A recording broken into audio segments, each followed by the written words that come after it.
Agora nós vamos entender um pouco, compreender um pouco, para finalizar essa sociologia de Weber. É claro que a gente está trabalhando aqui com noções gerais e depois vamos fazer a ponte com os elementos que podem serem articulados à educação física e aos esportes de uma maneira geral. Mas para isso a gente precisa entender um pouco os clássicos e as três correntes principais da sociologia, esse movimento que a gente está fazendo. Então, o que ficou faltando da sociologia de Weber de central, dentro de uma obra muito vasta e muito grande, é a questão sobre poder e dominação. São dois conceitos importantes na obra porque se refere a ações sociais, como bem disse o Weber. Ações sociais são aquelas ações entre os indivíduos, entre dois ou mais indivíduos que têm elementos compartilhados, que de certa maneira se comportam de acordo com a reciprocidade dessas ações. Então são ações coletivas, são ações que são determinadas pelo comportamento dos outros, inclusive. Poder e dominação, primeiro que para o Weber, poder significa toda a probabilidade de impor sua vontade numa relação social, mesmo contra resistências, seja qual for o fundamento dessa probabilidade. Um outro elemento também que ele cita é a habilidade de impor sua vontade sobre os outros, mesmo estes resistirem de alguma maneira. E a probabilidade de um certo comando com um conteúdo específico ser obedecido por um grupo determinado. Para ele, poder e dominação, de certa maneira, são coisas diferentes, mas que estão relacionados dentro de uma totalidade. Então, para ele, o poder tem uma perspectiva mais de emissão, é alguém que exerce a sua vontade sobre determinado grupo, e a dominação, de certa maneira, para o Weber, tem um conteúdo de recepção, é aquele que se submete ou se subordina a esse poder que está sendo executado. Já a dominação, para o Weber, é a probabilidade de encontrar obediência para ordens específicas ou todas dentro de um determinado grupo de pessoas.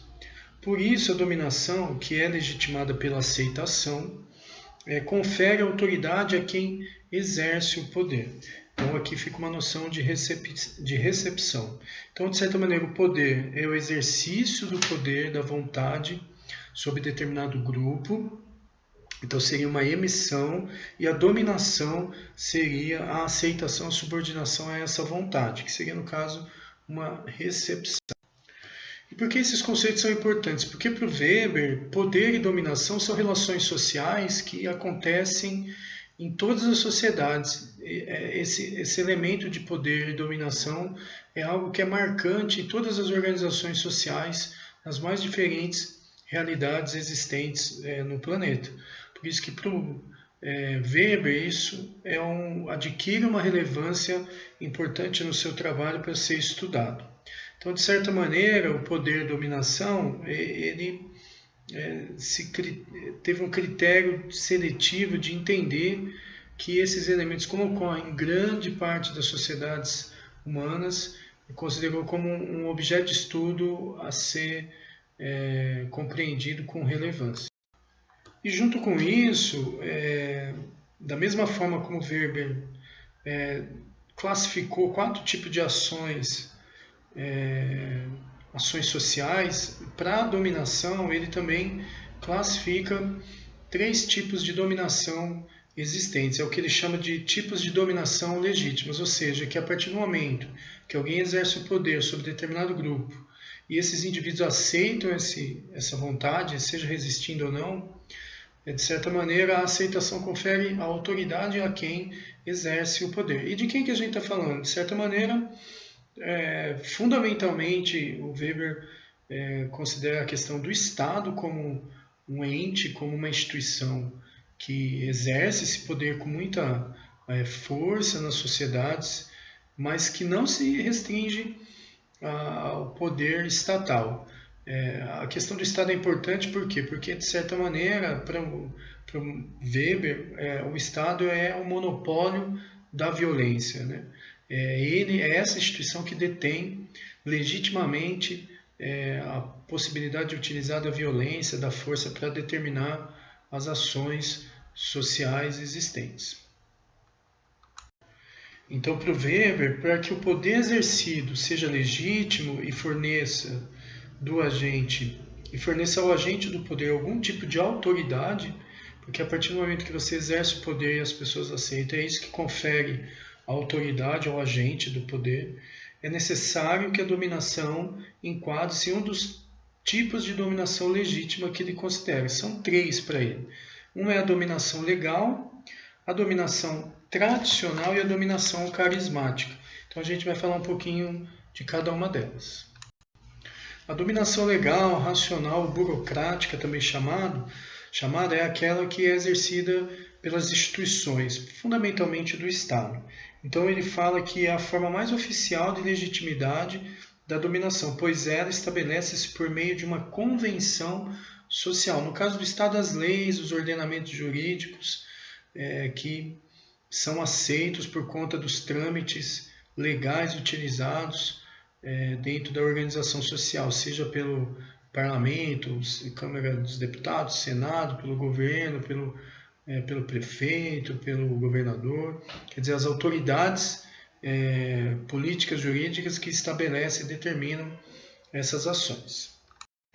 É importante pensar também que essa dominação ela é realizada pelo Estado, como eu disse, porque ela detém o monopólio da força de forma legítima. E, de certa maneira, é isso que garante a obediência dos indivíduos perante a esses mecanismos. Obviamente que não é só isso. Todo o processo de construção desses ordenamentos, das leis, são para que realmente os indivíduos aceitem, é necessário que tenha um certo procedimento legal que esclareça os objetivos, os fundamentos do porquê seguir essas leis, esses ordenamentos. Então, em situações de normalidade, esses processos garantem e conferem autoridade ao Estado para exercer esse poder de acordo com as fundamentações dessas formas estatais de poder. Obviamente que em determinados momentos de crise social, ou então em momentos que são questionados os fundamentos legais dessa forma de dominação pelo Estado, as pessoas passam a questionar as ações do Estado e passam a colocar em xeque esse tipo de dominação, questionando a autoridade do Estado.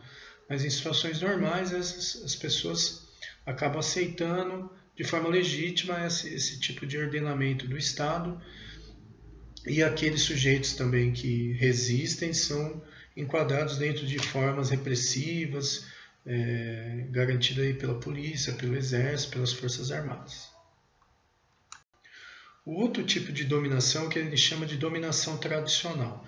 Diferentemente da dominação legal, que tem todo um ordenamento burocrático, fundamentações legais para exercer o poder, a dominação tradicional, o agente que exerce o poder para que ocorra essa dominação tradicional, ela se baseia principalmente na tradição. Quer dizer, já existe uma relação moral implícita que o tempo, que a história foi conferindo autoridade a esse agente de poder e que pela tradição, pela repetição histórica desse tipo de dominação, ele confere autoridade, e os sujeitos, que são os indivíduos que recebem esses ordenamentos, acabam aceitando pela tradição. Em geral, você pode perceber que esse tipo de dominação aconteceu muito. Em geral, é um tipo de dominação que acontece pelo respeito. Então, os indivíduos têm um profundo sentimento de respeito por essa autoridade temporal, né, que se estabelece naquele lugar estudado. Um dos exemplos que o Weber traz principalmente pela forma do sistema patriarcal, e isso pode se estabelecer. O sistema patriarcal é baseado na figura do homem, né? Na figura central do homem como detentor do poder. Isso ocorre na família, na figura do pai, ocorre numa sociedade em geral, e muito tempo as sociedades foram, e até hoje ainda tem influência o sistema patriarcal dentro das sociedades que a gente vive. Então é importante pensar que a forma pelo sistema patriarcal acontece não necessariamente porque essa liderança tem uma autoridade ou tem uma competência para exercer tal poder. Na verdade, ele só se obedece a esses ordenamentos por conta da tradição e de sempre ter exercido o poder na história.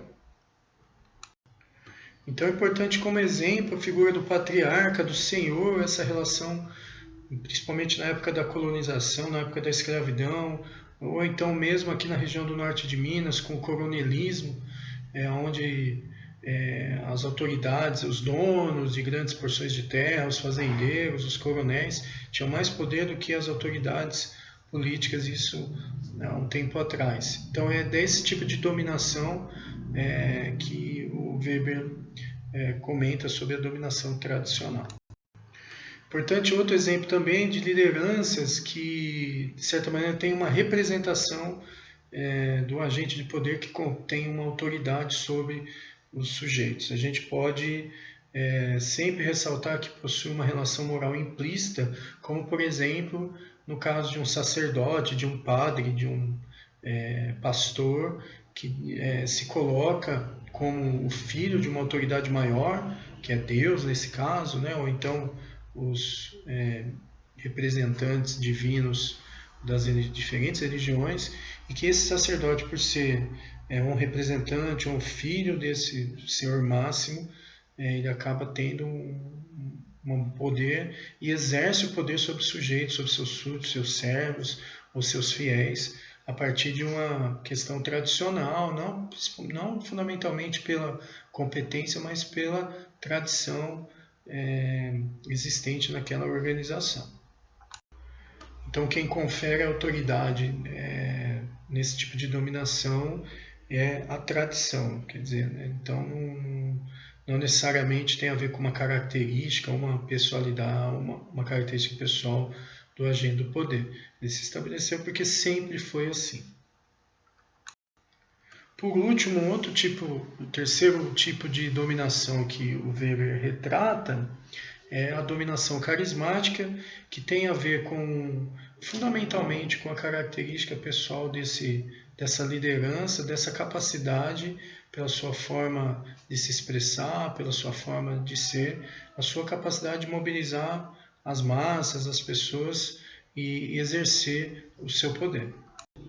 Então, nesse sentido, essa dominação carismática, ela exerce o seu poder pela sua capacidade de se comunicar, pela sua capacidade de demonstrar alguma forma que mobilize as pessoas em torno das suas características pessoais. Um exemplo disso é quando a gente fala de lideranças políticas populistas, aquelas que são conhecidas por determinadas ações sociais, então pessoas que foram agentes voluntários ou que sindicalistas ou participaram de determinados processos sociais que tiveram visibilidade, que se apresentaram como uma liderança com essa capacidade de dialogar e de convencer as pessoas para as suas ações e dessa maneira exercer o seu poder sobre os indivíduos. Então Weber fala que em geral as pessoas se submetem por essa liderança pela sua capacidade, as suas habilidades, mas também muito por crença, fé nesse sujeito. E além disso, o líder carismático detém uma força mística, quer dizer, ele apresenta alguma característica que consegue convencer os agrupamentos de seguir as suas ações, os seus ordenamentos, e que de certa maneira esses sujeitos que são dominados e que reproduzem os seus ditames depositam nele uma fé, uma esperança de mudança. Então, esses três tipos de dominação, a gente encerra um pouco as características gerais da sociologia de Weber. Na próxima aula, na próxima atividade, a gente vai trazer alguns dados, alguns trabalhos que trabalham com essas categorias, com os assuntos relacionados à educação física, não necessariamente a educação física escolar, mas fundamentalmente de outros fenômenos esportivos, a questão do corpo, a questão da educação.